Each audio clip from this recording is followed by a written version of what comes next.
바울과 실라가 2차 선교여행을 시작할 때 그들이 우선적으로 마음에 두었던 곳은 소아시아였습니다.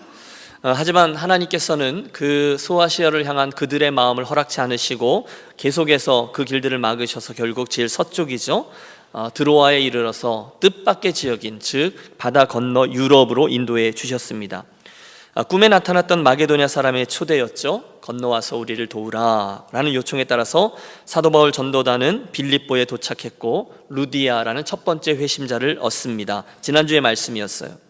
오늘의 본문은 그곳에서 있었던 한 사건을 다루고 있습니다.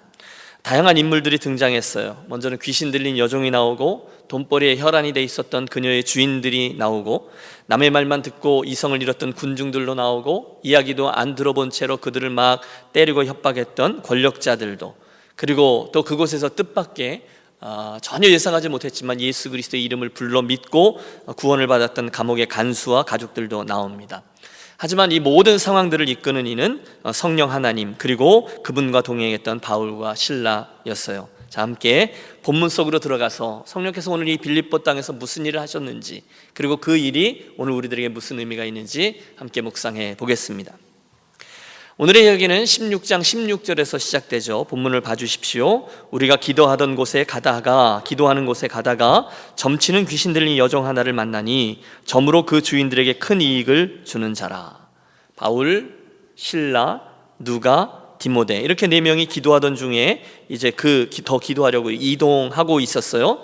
그런데 그 중에 귀신이 들려서 점을 치는 여종 하나를 만났다는 거죠. 본문에 의하면 꽤 돈벌이가 되는 종이었습니다. 몸값이 꽤 나갔고요, 여러 명이 함께 투자해서 주식회사를 이루고 있었죠. 사실 귀신이 들린 사람의 용하게 알아맞히는 경우들이 있죠. 너 예수 믿지? 이런 사람들 있죠. 오늘 그랬던 거예요. 이 여종이 바울의 일행을 보고 종종 쫓아다니면서 큰 소리로 그들의 정체를 드러내며 방해하는 겁니다. 17절, 그가 바울과 우리를 따라와 소리질러 이르되 이 사람들은 지극히 높은 하나님의 종으로서 구원의 길을 너희에게 전하는 자라 하며 이같이 여러 날을 하는지라. 귀신은 정확히 알고 있어요. 하나님이 누구인지, 누구와 함께 일하고 있는지, 그들의 정체가 무엇인지를 다 알아요. 그러나 아는 것으로는 소용이 없죠. 야고보서 2장 19절 말씀, 내가 하나님은 한 분이신 줄을 믿느냐? 잘 아는도다. 귀신들도 믿고 떠느니라. 여러분, 이 말씀이 도전되기를 원합니다. 우리가 하나님을 알고 믿는 거, 그 정도는 귀신들도 한다는 거예요. 진짜 문제는 그분을 아는 것이 아니라 그분을 주와 구원자로 믿고 섬기는가, 거기에 있습니다. 우리들의 믿음이 아는 것에 그치지 않고 믿고 따르는 수준이 되어야 된다라는 도전이 되겠죠. 그래서요, 그녀가 하도 못 살게 구니까 18절, 바울이 심히 괴로워하여 돌이켜 그 귀신에게 이르되, 며칠을 따라다니며 소리를 질러대니까 참지 못해서 나선 거죠. 예수 그리스도의 이름으로 내가 내게 명하노니 그에게서 나오라 한즉 귀신이 즉시 나오니라. 바울이 성령의 능력을 힘입어 악한 영을 내어 쫓고 그녀가 나음을 입습니다. 본문을 찬찬히 묵상하면 귀신을 대적하는 방법들이 나오죠. 먼저 바울은 귀신을 두려워하지 않아요. 여종이 아니라 귀신에게 말해요. 부탁이나 제안이 아니라 명령하고 꾸짖습니다. 그리고 제일 처음부터 마지막까지 예수님의 힘과 능력만으로 그 일을 합니다. 귀신이 쫓겨 나갔어요. 그녀가 고침을 받았습니다. 얼마나 기뻐해야 될 일이겠어요? 진심으로 축하해야 될 일 아니겠습니까? 정신을 차리고 눈동자가 이제 돌아왔겠죠. 그런데 문제가 생겼어요. 그녀에게 투자를 했던 주식회사의 주인들이 깜짝 놀란 겁니다. 치유가 되었는데 그게 싫은 거예요. 화가 났어요. 19절부터 보십시오. 여종의 주인들은 자기 수익의 소망이 끊어진 것을 보고 바울과 실라를 붙잡아 장터로 관리들에게 끌어 상관들 앞에 데리고 가서 말하되, 이 사람들이 유대인인데 우리 성을 심히 요란케 한다 하여 로마 사람인 우리가 받지도 못하고 행하지도 못할 풍속을 전한다 하거늘. 여러분, 이 사람들의 관심이요, 그 여종에게 귀신이 들어있느냐 아니냐, 거기서 고침을 받았느냐 아니냐에 있지 않아요. 대신 그녀에게 투자해 놓은 돈에 관심이 있어요. 정말 인간의 길을 포기한 사람들이죠. 그런데 여러분, 잘 생각해 보십시오. 이 이야기가 비단 그들만의 것입니까? 아니죠. 오늘도 많은 사람들, 심지어 예수를 믿는 사람들에게도 이 경향은 계속 나타납니다. 오늘도 세상에는 물질에 대한 탐욕으로 정신을 잃은 사람들이, 그 영혼을 목적이 아니라 수단으로 대하는 수많은 사람들이 너무너무 많아요. 돈 앞에서 한없이 약해지는 성도들도 많습니다. 너무너무 좋으신 분이에요. 훌륭한 인품을 소유하고 계세요. 덕망이 있어요. 또 옳은 말씀만 하세요. 게다가 직분도 있어요. 그런데 다 좋은데 돈 문제만 걸리면 완전히 바뀌는 분들이 있습니다. 전에 아버지 학교 동영상에서 보았던 한 장면을 제가 잊을 수가 없어요. 어릴 적에 이분이 티네이저 때인데 그 아버지가 했던 말에 충격을 받고 그게 내내 그분을 누른 거죠. 나쁜 영향을 미쳤어요. 그 아버지가 어릴 때 그랬다는 거예요. 야, 다 필요 없어. 친구도 필요 없어. 돈이 최고야. 그게 그분의 인생에 평생 영향을 미쳤다는 거예요. 사람이 고침을 받고 그 사람들이 그랬던 거죠. 그 사람이 나음을 얻고 관심 없어요. 돈이 안 벌리는 게 문제예요. 돈이 최고예요. 어떤 남자가 길을 가다가 램프를 하나 주었대요. 그래서 혹시나 해서 이렇게 램프를 비볐더니 정말 뿅 하고 요정이 나타나서 소원을 들어줄 테니 하나만 말해봐 이렇게 말하더라는 거죠. 그래서 이게 꿈이야 생시야. 그래서 뭔 소원을 될까 하다 보니까 급한대로 돈이 제일 좋겠더래요. 근데 여자친구도 있었으면 좋겠더래요. 또 이왕이면 결혼도 하고 가정도 꾸렸으면 좋겠더래요. 근데 하나만 되라 그러니까 한참 고민하다가 머리를 쓴 거죠. 에라 모르겠다. 요정이 헷갈리도록 확 말해버려야지. 그래갖고 돈 여자 결혼 딱 그랬대요.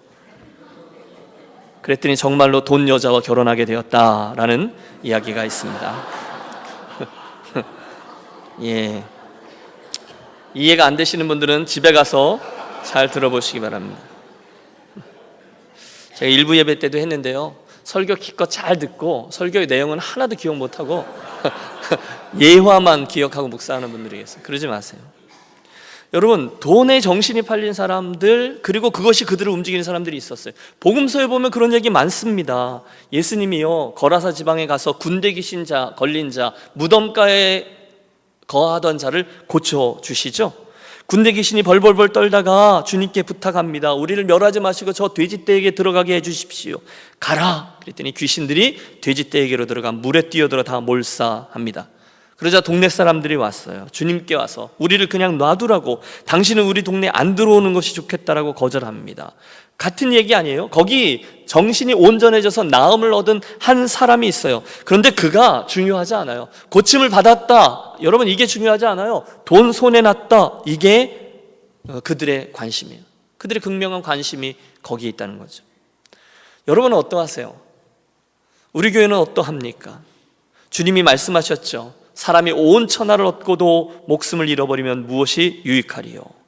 그러므로 사랑하는 여러분, 우리 교회는, 저와 여러분은 아무리 누가 뭐라 해도 이 세상의 무엇보다 한 사람의 영혼을, 주님께서 귀하게 여기시는 영혼을 소중히 여기는 성도와 교회가 되시기를 권합니다. 물론 돈은 귀하죠. 돈은 아깝죠. 하지만 먼저 사람을 구하고 먼저 사람을 살려야 한다는 것을 언제든지 잊지 말고 최우선적인 가치로 여기고 교회 재정도 그렇게 집행하는 공동체가 되시기를 바랍니다. 이렇게 사역을 하다 보면 이런저런 이야기 이렇게 빙빙 돌려서 하는데 결국 진짜 하고 싶은 게 돈 이야기일 때가 많아요. 그게 아깝다는 거예요. 그거 쓰기 싫다는 거예요. 근데 그렇지 않아요. 여러분, 축복합니다. 여러분의 인생도, 우리 교회도 사람을 살리고 사람을 고치고 구원하는 일에 큰 손들이 되어지시기를 축원합니다. 보세요. 그래서 그들이 고소를 하죠. 이 유대인들이 우리 성을 심히 요란케 해서 로마 사람인 우리가 받지도 못하고 행치도 못할 풍속을 전합니다. 그래서 바울과 실라가 공경에 빠져요. 감옥에 갇히는 거예요.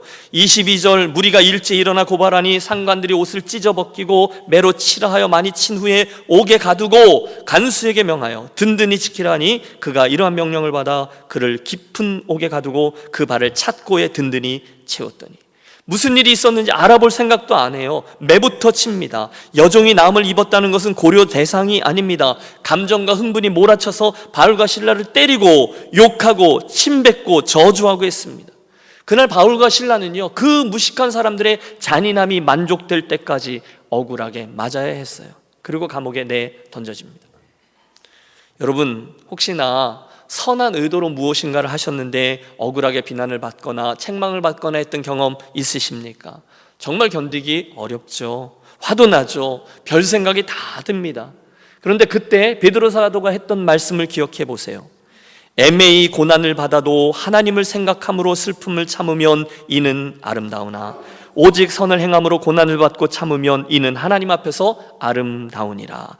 딱 이 케이스예요. 억울하게 고난을 받을 때 하나님을 생각하며 인내하면 그것은 아름다운 행위로 인정을 받는다는 거죠. 여러분, 할 수 없어서, 대안이 없어서 참아야 되는 것은 굴욕입니다. 하지만 믿음으로 이 끝을 확신하고 소망이 있기 때문에, 최후 승리가 있음을 믿기 때문에 참는 것은 인내입니다. 이 두 차이를 보셔야 돼요. 지금 바울과 실라가 그 수고를 하는 거예요. 주님이 내가 맞은 건 맞은 거고, 하지만 이 상황을 통해서 뭘 하시겠지, 그걸 믿는 거예요. 그래서 인내한 거예요. 그들이 옳았죠. 여러분, 먼 훗날 데살로니가 전서 2장 2절에서 사도 바울은 오늘의 이 빌립보 경험을 이렇게 얘기합니다.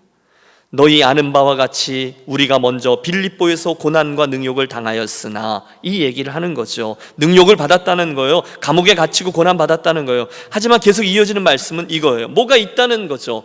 우리 하나님을 힘입어 많은 싸움 중에 하나님의 복음을 너희에게 말하였노라. 감옥에 갇히기도 하고 매도 맞았던 그 빌립보 일, 하지만 그것으로 인해 결국 빌립보 땅에 복음이 선포되고 교회가 세워지게 되었다라는 겁니다.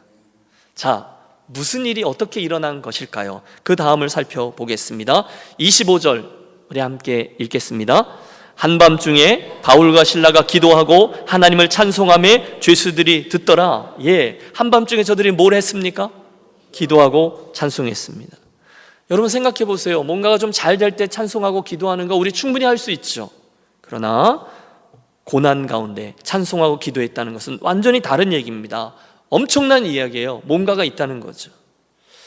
여기서 깨닫게 됩니다. 하나님의 사람에게 있어서, 성령의 사람에게 있어서 중요한 것은 상황과 환경이 아니구나라는 겁니다. 대신 그때 그들이 가지고 있던 믿음이 문제라는 거예요. 여러분, 대답해 보십시오. 그들이 어떻게 그 고난의 한가운데서 하나님을 찬양하고 하나님께 기도할 수 있었을까요? 비밀은 그날 저들 안에 자리하고 있던 믿음, 좀 더 구체적으로 표현하면 하나님의 선하심을 믿는 믿음 때문이었다는 거예요. 우리가 요즘 토요일 새벽마다 살피는 게 하박국서지 않습니까? 그의 표현을, 그 선자의 표현을 빌리면 오직 의인은 무엇으로 말미암아 살아요? 믿음으로 말미암아 산다는 거예요. 예수님의 표현을 빌리면요, 이 상황은 돌이 아니라 떡이고 뱀이 아니라 생선이라는 거예요. 그때 바울과 실라의 시선은 매맞은 자국과 두 발에 차여있는 착고와 컴컴한 지하 감옥에 머물지 않았어요. 대신에 이 모든 일을 선하게 이끄실 하나님을 향합니다. 아마 오늘 같았으면 이런 찬양이었을 거예요. 높은 산이 거친 들이 조막이나, 바꿔서 감옥이나, 그렇죠? 내 주 예수 모신 곳이 그 어디나 하늘나라. 어디든지 상관없다는 거예요. 더 중요한 건 그 믿음이 있다는 거예요. 그런데 더 중요한 사건이 하나예요. 그건 뭐냐면 그때 그들이 그 고난 중에 찬양하는 찬양과 기도를 주변에 있던 죄수들이 듣더라, 이렇게 되어 있다는 거예요.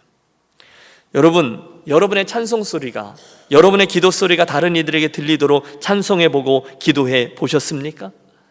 잘 될 때 말고 잘 안 될 때 말입니다. 정말로 곤고하고 힘들 때 말입니다. 그럼에도 불구하고 하나님께 찬송하고 기도한 적이 있으시냐는 거예요. 목회자로 살면서 아마 제가 가장 감동받는 경우가 이런 경우가 아닐까 해요.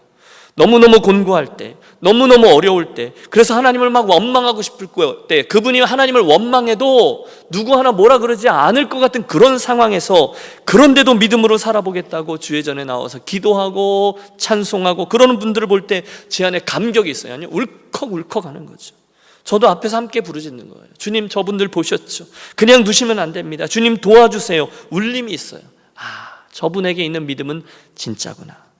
여러분, 우리 유년교회 성도들이 심지어 그런 고난 속에서도 하나님을 향한 믿음 때문에 정말로 기도하고 찬양하고 다른 이들에게 선한 충격과 도전이 되어지시기를 진심으로 권합니다. 그럼 그분이 말씀하셨잖아요. 내 생각은 너희 생각과 다르며 내 길은 너의 길과 달라서 하늘이 땅보다 높음 같이 내 길은 너희 길보다 높고 내 생각은 너희 생각보다 높으니라. 여러분, 한마디로 말하면 그러므로 나 믿고 너희들 걱정하지 마라는 거예요. 저도요, 도저히 감당할 수 없겠다라고 생각할 만큼 이 일만은 정말로 피하고 싶어 라고 생각할 만한 일들이 여럿 있었어요. 그런데 다른 옵션이 없더라고요. 믿음뿐이더라고요. 대안이 없어요. 그때는요 오직 믿음입니다. 하나님 선하셨잖아, 하나님 선하시잖아, 어떻게 뭐 하시겠지, 이렇게 반응해요. 그러면 여러분 수가 없을 때, 그러면 하나님은 반드시 은혜를 주셔서 어떻게 해서 그 어려움들을 감당하고 넘어가게끔 해 주십니다. 그런데 그 일들이 한 번 경험하고 두 번 경험하고 자꾸 쌓이면 저절로 하나님을 향한 신뢰가 두터워지는 거죠. 그래서 이제는요 웬만한 일을 좀 만나도 큰일 났네 이러지 않아요. 또 뭔 작품을 준비하시려고 하시나 보지, 그렇게 믿음의 씨름을 준비하게 되는 거죠. 여러분, 저 유명한 빌리 그레이엄 목사님이 평생토록 하나님 앞에 흔들리지 않고 걸어가요. 별일이 다 있었지 않겠어요? 그래서 그 옆에서 함께 동역했던 사역자 한 분이 의아하게 생각하다 어느 날 물었대요. 목사님 안에 있는 흔들림 없는 그 고요함의 이유를 저에게 좀 이야기해 주실 수 있으세요? 어떻게 이렇게 놀라운 일, 이렇게 어려운 일들이 계속 있는데도 그렇게 평화를 잃지 않고 걸어가실 수 있으세요? 그때 빌리 목사님이 이렇게 대답했다는 거죠. 글쎄요, 제가 정말로 그런 사람인지는 모르겠지만 만일 정말 제가 그렇게 살고 있다면 그것은 아마도 제가 성경의 마지막 장을 믿고 있었기 때문일 겁니다. 그것은 아마 제가 성경의 마지막 장을 믿고 있었기 때문일 겁니다. 맞죠? 결국 우리 인생의 마지막 장면, 요한계시록의 마지막 장면, 새 하늘과 새 땅의 비전, 결국 마라나타 아멘 주 예수의 오시옵소서, 그분이 오셔서 공평과 정의로 우리 앞에 펼쳐질 그 영원한 나라를 저가 믿었다는 거예요. 그러니까 오늘 불합리한 일, 어려운 일, 막히는 일들이 다 있지만 결국은 아버지의 뜻이 이루어지고 당신이 약속하신 하나님 나라가 이루어지리라 라는 믿음이 그분에게 있었어요. 그러니까 흔들림 없이 걸어갈 수 있었다는 거죠. 아마 그날 바울과 실라도 그랬던 것 같습니다. 언제 하나님이 안 선하셨던 적이 있냐? 내가 전에 1차 선교여행 때 저 위에 루스드라에서도 내가 돌에 맞아 죽을 뻔했었잖아. 내가 모함을 받아서 성난 군중들에게 비난받고 욕먹고 내가 몸이 죽은 시체와 같이 되어 사람들이 성 밖에 내치기까지 했잖아. 그런데 결국 하나님 섭력하여서 선을 이루어 주셨잖아. 복음이 증거되게 하셨잖아. 그 땅에서 교회가 생기게 하고 디모데라는 훌륭한 인물이 나왔잖아. 오늘도 똑같은 겁니다. 여러분, 그게 그의 안에 있었던 믿음이죠. 그래서 기도한 거예요. 그래서 찬양한 거예요. 그 모습이 하나님께 영광을 돌린 거예요. 주변에 있던 죄수들에게 도전하였으며 하나님의 놀라운 기적의 씨앗이 되어준 것입니다. 그러면 이제 우리도 그렇게 하겠습니다. 우리에겐 다른 옵션이 없어요. 이 눈에 아무 증거 아니 보여도 믿음만을 가지고서 늘 걸으면, 그러면 어떤 일이 되어지는 거죠. 그때 우리들의 찬송을 바꾸어 주실 것입니다. 제 좋아하는 찬송이잖아요. 그 두려움이 변하여 내 노래 되었고, 전날의 한숨 변하여 내 노래 되었네. 그 두려움이 변하여 내 기도 되었고, 전날의 한숨이 변하여 내 노래가 되었네. 여러분, 그때 우리는 그렇게 찬양하고 또 기도할 거 아니에요? 내가 사망의 음침한 골짜기를 거닐지라도, 다윗의 고백이죠. 해를 두려워하지 않을 것은 주께서 나와 함께 하심이라. 오늘 지금 바울과 실라의 처지에 드릴 수 있는 기도와 찬양입니다. 그러자 26절, 성령께서 일하기 시작하시죠. 여러분, 큰 눈을 뜨고 26절을 보세요. 이에 갑자기 큰 지진이 나서 옥토가 움직이고 문이 다 열리며 모든 사람들의 메인 것이 다 벗어진지라. 저는 LA에 와서 심각한 지진을 아직 겪어보지 못했어요. 그냥 한번 뻑 하는 소리가 나서 잠깐 흔들린 것만 경험했는데, 그때만 해도 제 삶의 많은 부분들이 흔들린다는 것을 알게 됐어요. 그런데 지금 이건요, 옥토가 흔들리는 거잖아요. 문이 활짝 열리는 거잖아요. 손과 발에 메어져 있던 착고가 철컥철컥 벗겨집니다. 여러분, 저는 오늘 축복합니다. 혹시 예수를 믿고 있는데 오늘 저와 여러분의 상황이 차고에 묶여있고 캄캄한 어둠 속에 지하 감옥 같은 곳에 처해 있다라고 느껴지는 분들이 오늘 계시다면, 여러분 조금만 더 인내하십시오. 조금만 더 힘을 내십시오. 조금 전 말씀드린 것처럼 그들처럼 끝까지 하나님의 선하심을 믿으며 찬양하고 기도하십시오. 곧 성령께서 일하시는 순간을 만나게 될 줄로 믿습니다. 보세요. 우리가 볼 때는 아무 일도 일어나지 않아요. 저가 매 맞을 때, 저가 감옥 속에 던져질 때 아무 일도 일어나지 않지만, 사실 그 순간 온 세상을 창조하신 하나님께서 저 지구의 그 깊은 곳에서부터 세미한 지진을 일으키고 계신 거죠. 그리고 그 움직임은 가장 정확한 순간, 그들이 기도하고 찬양하던 감옥의 자리를 그 순간에 흔든 겁니다. 그것처럼 하나님의 가장 정확한 때에 그분의 역사하심이 저와 여러분의 삶을 뚫고 들어와 기적을 보여주실 줄로 믿습니다. 그래서 저는 이 본문에 나오는 갑자기 큰 지진이 나서라는 음성이 이렇게 들려요. 갑자기 큰 파도가 쳤어. 갑자기 큰 물고기가 나타났어. 또 우리들의 삶에 갑자기 재정이 풀리기 시작했어. 갑자기 건강에 힘을 얻기 시작했어. 갑자기 용서하는 마음이 들어서, 갑자기 그 사람을 사랑하고픈 마음이 들어서. 할렐루야. 이게 우리들 믿음의 능력이죠. 성령의 역사입니다. 소원합니다. 그 다음 우리들의 시선이 머무는 것은 그 순간 그 옥을 지키던 간수의 반응과 그에게 임한 하나님의 은혜죠. 여러분, 간수가 깊은 잠에 빠져 있다가 지진으로 인해서 깜짝 놀라 일어났어요. 어안이 벙벙하죠. 그런데 엄청난 일이 벌어져 있는 거죠. 옥문들이 다 열린 거예요. 그럼 뭐 캄캄하니까 잘 안 보였겠죠. 순간적으로 상황 파악을 한 겁니다. 모든 죄수들이 다 도망을 갔으리라 칼을 빼어 자결하려고 합니다. 여러분, 당시 로마법은 간수가 죄수를 잃어버릴 때 간수가 잃어버린 자의 생명을 대신해서 죽어야 됐거든요. 그 뒷감당이 두려워서 스스로 자결하려고 하는 순간 바울이 외치잖아요. 내 몸을 상하게 하지 말라, 우리가 다 여기 있노라 하니. 간수가 등불을 달라고 해서 뛰어나가 무서워 떨며 바울과 실라 앞에 엎드리고. 여러분, 하나님의 초자연적인 역사 앞에 스스로 거꾸러진 저 사람을 보세요. 우리 굉장히 중요한 말씀이라 30절과 31절의 말씀을 합독하겠습니다. 그들을 데리고 나가 이르되 선생들이여 내가 어떻게 하여야 구원을 받으리까 하거늘 이르되 주 예수를 믿으라 그리하면 너와 내 집이 구원을 받으리라 하고. 아멘. 많이 보신 말씀이죠. 유명한 말씀이죠. 선생들아 내가 어떻게 하여야 구원을 얻으리까 주 예수를 믿으라 그리하면 너와 내 집이 구원을 받으리라. 여러분, 주목하세요. 여기에 우리 인류 역사상 가장 위대하고 중요한 질문, 가장 정확한 대답이 등장하고 있어요.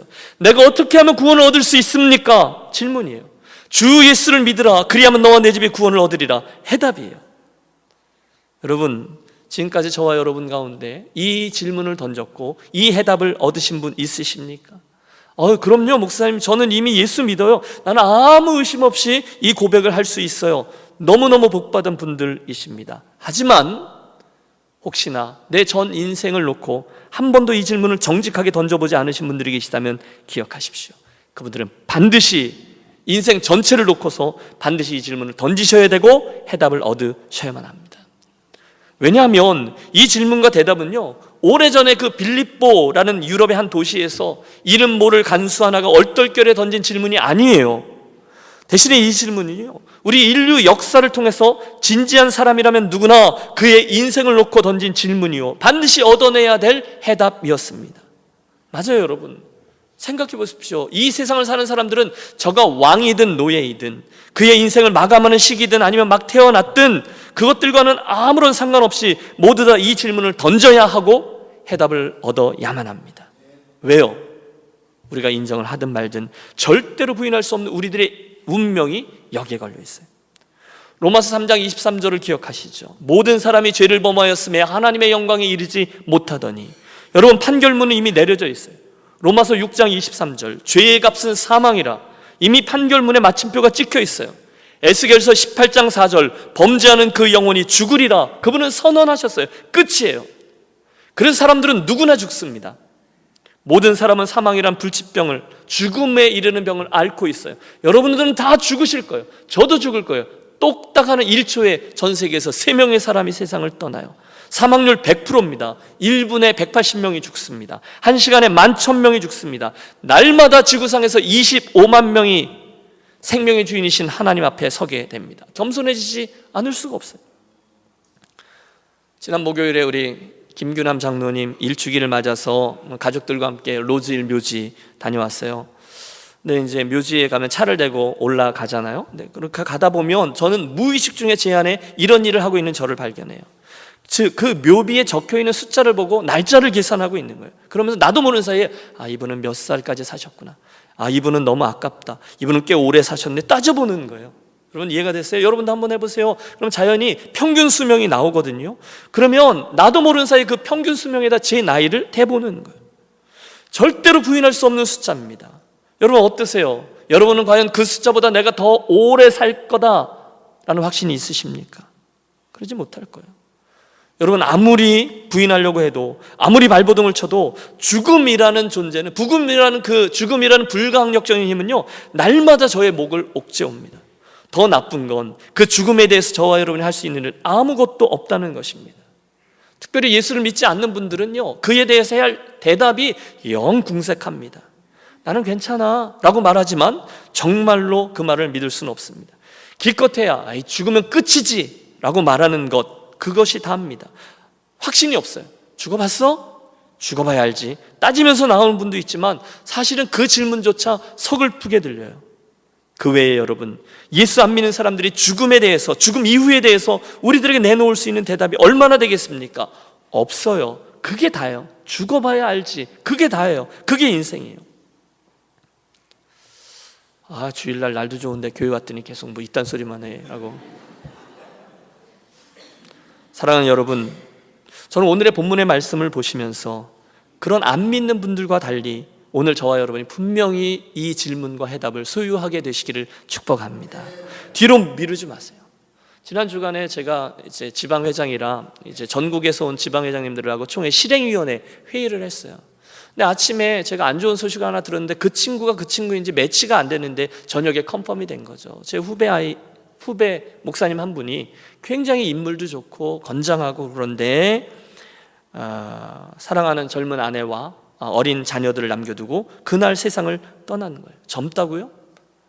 그렇지 않습니다. 저는요, 엄마 품에 안겨서 방긋방긋 웃던 아이가 한순간 병으로 인해서 부모를 떠나고 이해할 수 없는 그 상황을 맞이하는 걸 여러 번 경험해 봤어요. 아침에 웃으면서 나갔던 가족이 저녁에 싸늘한 시선으로 돌아오는 경우도 보았어요. 그 기가 막힌 일들을 목회 현장에서 날마다 경험해요. 여러분, 그때의 그 황당함, 그 처절함, 그 무력감 너무너무 힘들어요. 이게 죽음인 거죠. 그게 인생이죠. 그런데 여러분, 인생이라는 것이 단지 그 정도로 말하고 마는 것일까요? 정말로 그게 다일까요? 그 다음에 정말 아무것도 없을까요? 그래서 우리가 이 간수의 절규를 중요하게 여기며 질문하는 거예요. 선생들아, 내가 어떻게 해야 구원을 얻을 수 있는가? 그날 그 간수는 잘한 겁니다. 왜냐하면 그때 그에게는 기회가 있었던 거예요. 하지만 그때를 놓치면, 그 사람이 죽으면 더 이상의 기회는 없는 거예요. 한 번 죽는 것은 사람에게 정하신 것이요, 그 후에는 뭐가 있어요? 심판이 있으리니.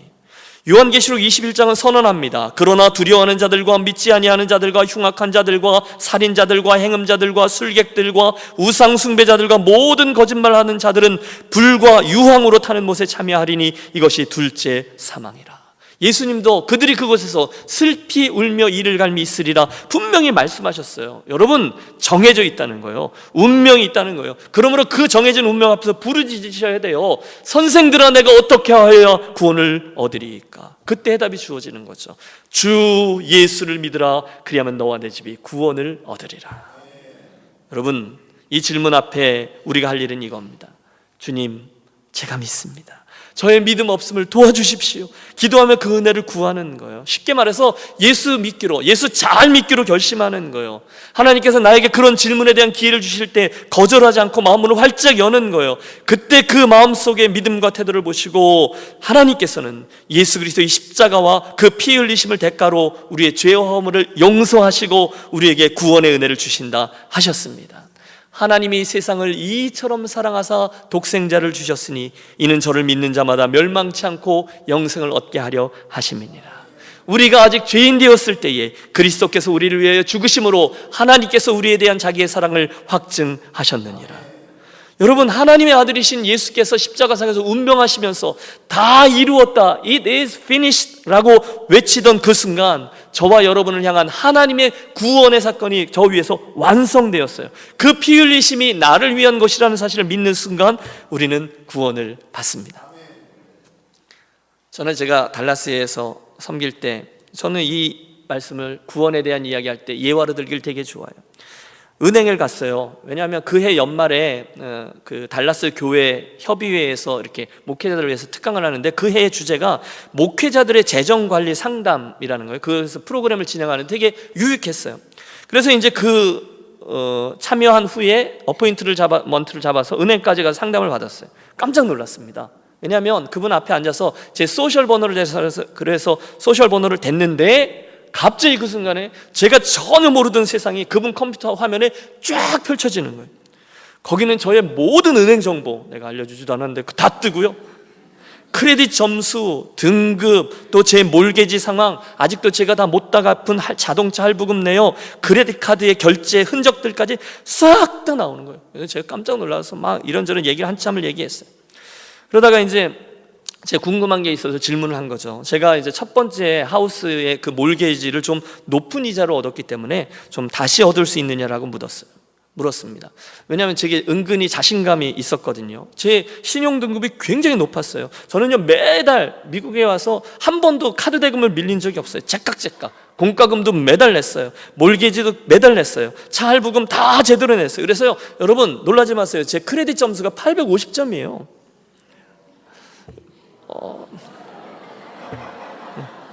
여러분, 우리 교회가 우리 작년 연말에 그 12인승 밴 구입했잖아요. 그때 최종 가격을 그분하고 딜 끝내고 들어가서 계약하려고 막 그걸 쓰는데 제 크레딧 점수가 딱 높아갖고 이자가 또 깎여서 몇백 불 세이브한 거 아세요? 좀 알아주세요. 예. 근데 그때는 안 된다고 나온 거예요.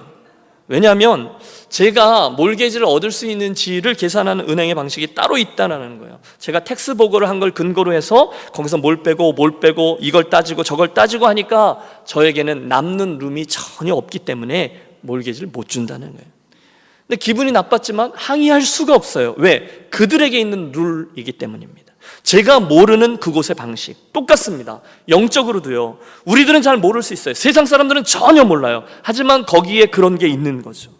그때 나는 잘 몰라서 그랬다, 말이 안 되는 거예요. 항의는 하지만 영적인 계산법이 따로 있다는 거예요. 하나님이 당신의 외아들인 예수 그리스도를, 그분의 십자가를 당신의 구원 방법으로 이미 정해 놓으셨어요. 다른 이로서는 구원을 얻을 수 없나니 천하 인간의 구원을 얻을 만한 다른 이름을 우리에게 주신 일이 없음이니라. 그게 그분의 법칙이에요. 그걸 듣고는 알겠습니다, 예, 제가 그렇게 하겠습니다 하면 영접하는 자, 곧 그 이름을 믿는 자들에게는 하나님의 아들이 되는 권세를 주셨다라는 법칙에 따라서 구원을 얻어요. 너희가 그 은혜를 인하여 믿음으로 말미암아 구원을 얻었나니 이것이 너희에게서 난 것이 아니요 하나님의 선물이라. 행위에서 난 것이 아니니 누구든지 자랑치 못하게 하려 함이니라. 그분이 만들어 놓은 법칙이라는 거예요. 오늘도 마찬가지예요. 오늘 본문을 펼쳐보십시오. 선생들아, 내가 어떻게 해야 구원을 얻을 수 있으리까? 거기에는 한 가지 답이에요. 주 예수를 믿으라. 그리하면 너와 내 집이 구원을 얻으리라. 예수 믿으면 구원받아요. 예수를 믿지 않으면 구원받지 못해요. 부한 자, 가난한 자, 강한 자, 연약한 자, 높은 자, 낮은 자, 노년, 소년, 남자, 여자 아무 상관없어요. 그가 예수를 믿으면 구원을 받아요. 예수를 믿지 않으면 죄송합니다만 그는 구원받지 못해요. 제 아내는 인간적인 생각으로 사랑의 하나님이 뭐 그러냐, 이왕이면 다 구원해 주시면 얼마나 좋아라고 말하고 싶지만 하나님이 정해놓으신 구원의 도가 있다는 거예요. 저를 믿는 자는 심판을 받지 아니할 것이요 믿지 아니하는 자는 하나님의 독생자의 이름을 믿지 아니하므로 벌써 심판을 받은 것이니라. 여러분, 그 법칙이 그날 그 간수와 그의 가족들의 운명을 결정짓습니다. 그 단순한 복음이 우리의 영원한 운명을 결정짓습니다. 별것 아닌 것 같은 그 복음에 엄청난 하나님의 능력이 담겨 있어요. 예수 그리스도, 그분을 주와 구원자로 믿느냐 아니냐, 그것이 우리 사람을 바꾸고 가정을 바꾸고 사회를 바꾸고 민족을 바꿔냅니다. 그리고 그 사실을 믿는 이들의 모임이 뭐예요? 교회입니다. 여러분, 교회가 뭡니까? 건물 아닙니다. 도그마, 어떤 교리 아닙니다. 신학도 아닙니다. 대신에 교회는 바로 이 사실, 예수 그리스도를 주로 믿는 자들이 모인 공동체입니다.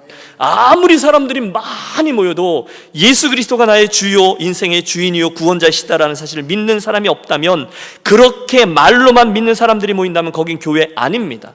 그 모임은 그냥 모인 사람들의 모임이지만 그 사실을 믿고 그 일이 또한 계속해서 우리 안에 일어나고 다른 이들의 그 사실이 일어나도록 하는 사람들이 모인 곳이 주님의 교회인 줄로 믿습니다.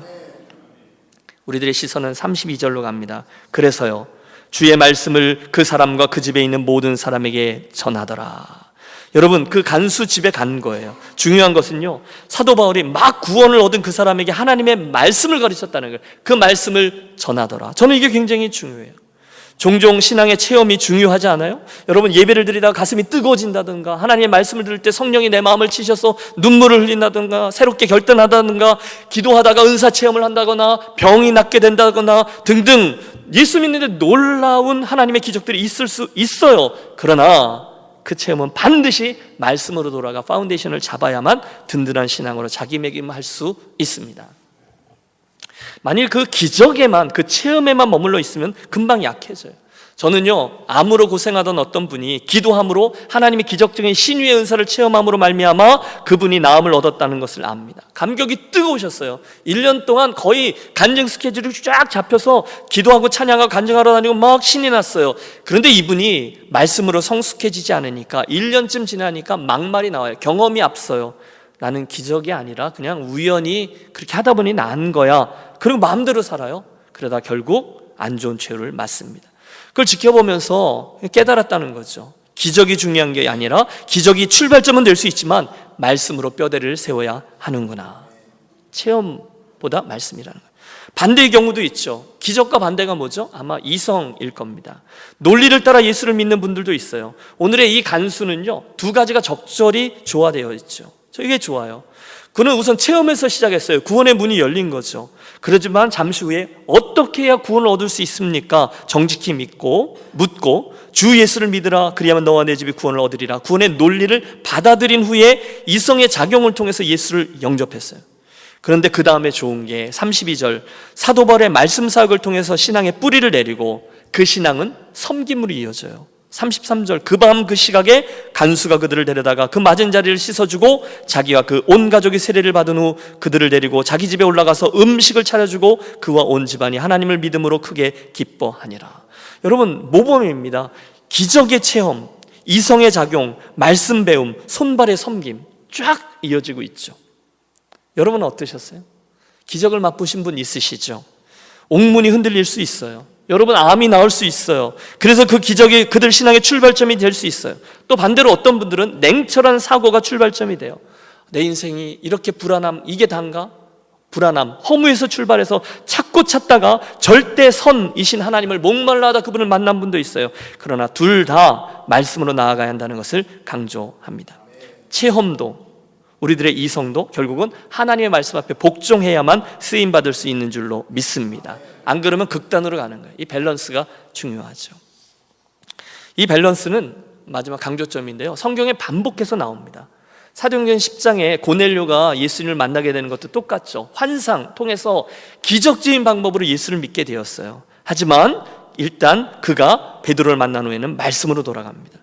이스라엘의 출애굽 사건, 그들이 뭘 알았겠어요? 430년 동안 뼛속까지 노예로 다신론 속에 살고 있던 이들이 10가지 재앙이라는 놀라운 기적을 통해서, 홍해가 갈라지는 사건을 통해서, 구름기둥과 불기둥을 통해서 하나님을 만나게 됐어요. 하지만 일단 광야로 나오자 시내산 앞에 서서 하나님의 말씀으로 오리엔테이션을 받습니다. 그리고 성막, 그리고 율법. 여러분, 이해가 되시죠? 사도 바울도 3층 천을 맛보았잖아요. 천국을 보고 왔어요. 하지만 그는 결단코 그걸 중시하지 않아요.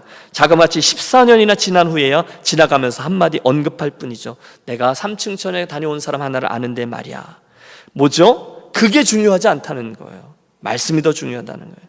시작은요, 여러분에게 기적에서 시작되어도 좋아요. 여러분 가운데 이성적으로 시작되어도 좋아요. 그러나 둘 다 하나님께 복종하고 말씀으로 가야만 굳건히 서는 것이죠. 뜨거운 분들 계시죠? 체험 있으신 분들 기도 많이 하세요. 은사 더 달라고 구하십시오. 사용하십시오. 그러나 절대로 말씀으로 양육되는 기회를 놓치지 마시고 뜨거운 신앙 패턴도 말씀의 빛 아래서 해석하려고 애를 써보세요. 이성을 중시하시는 분도 마찬가지입니다. 예수를 신사적으로 믿어야지 그렇게 바보같이 믿어도 되냐? 그러지 마시고 나의 좁은 이성에서만 머물며 하나님을 제한하지 말고 여러분의 이성도 하나님의 풍성하심 진리 아래 굴복시키시면 오직 그분에게 굴복한 이성만이 쓰임받을 수 있다는 것을 알게 되실 것입니다. 밸런스. 오늘의 말씀을 접습니다. 40절, 두 사람이 옥에서 나와 루디아의 집에 들어가서 형제들을 만나보고 위로하고 가니라. 그들은 이제 루디아 집으로 다시 돌아가 그들과 교제하고 위로하고 빌립보를 떠납니다. 그때 빌립보 교회가 세워진 거죠. 여러분, 빌립보 교회 성도들은요, 특별한 사람들이 아니었습니다. 교도소장이 아니라 간수였어요. CEO, 대기업 CEO가 아니라 비즈니스 우먼이었습니다. 그러나 그들은 유럽 교회의 시금석이 되었고 훗날 온 세상을 뒤집어 놓았죠. 다른 말로 하면 오늘 저와 여러분 같이 평범한 이민자들, 디아스포라들이 하나님 나라를 위해서 존귀하게 세워지고 사용되었다는 거예요. 그 빌립보 교회가요, 훗날 바울이 세운 개척교회들 중에 가장 충성스럽게 헌신한 교회 중에 하나가 됩니다. 실제로 바울이 로마의 감옥에 갇혔을 때에는요, 계속해서 그에게 물질을 보내고 그의 재정적인 문제를 다 담당하는 귀한 교회가 되었습니다. 결론, 사랑하는 여러분, 혹시 매 주일 주예전에는 나오지만 떠나실 때는 성전 뜰만 밟고 돌아가는 것 같은 공허한 마음이 있으시다면, 혹시 여러분 중에 예수 그리스도를 한 번도 직면하여 내 인생의 주와 그리스도로 믿는 고백을 하지 않으셨던 분이 계시다면, 오늘 저 간수와 사도 바울 사이에 있었던 질문과 대답을 여러분의 것으로 만드시기를 권합니다.